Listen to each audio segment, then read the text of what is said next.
studied abroad in Italy for 3 months. This was the last night I had with my parents, and I could tell my dad was nervous about sending me away that long.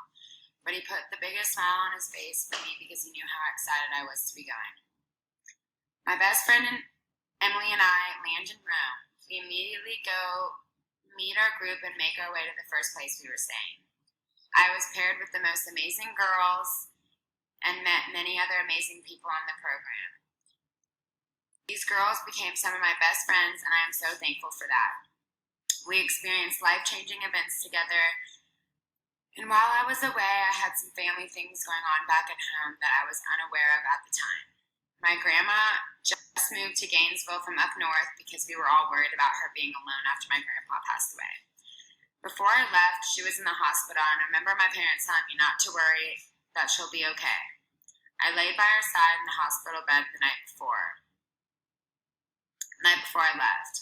I was so sure she was going to be okay. About halfway through my trip, I get a text from my mom at about 5 a.m. asking me if I'm awake. I remember this like it was yesterday. It was weird how I somehow woke up at that moment and knew something wasn't right. I called my mom immediately, and she told me the news about my grandma passing. I found out that they waited a week to tell me, and at first all I felt was anger. I was so mad that I was so far away that my own family couldn't tell me right away because they didn't want me to ruin my time here. I wasn't ready to say goodbye, and that's what I had to do. I broke down. I went by myself and sat and looked at this amazing place I was staying at and took time to remember my grandma. I felt so far away. No one can ever prepare you for that moment.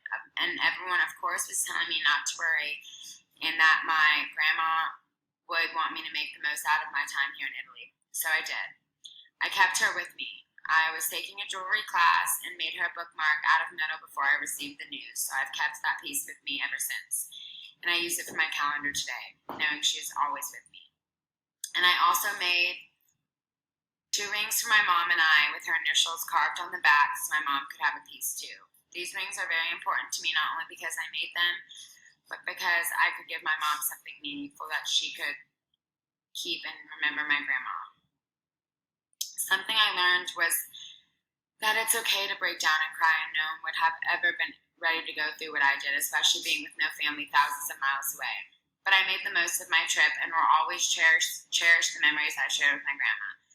I left a piece of her in Italy, and I went to 16 different cities, drank espresso every day, and had probably the best pasta I've ever had.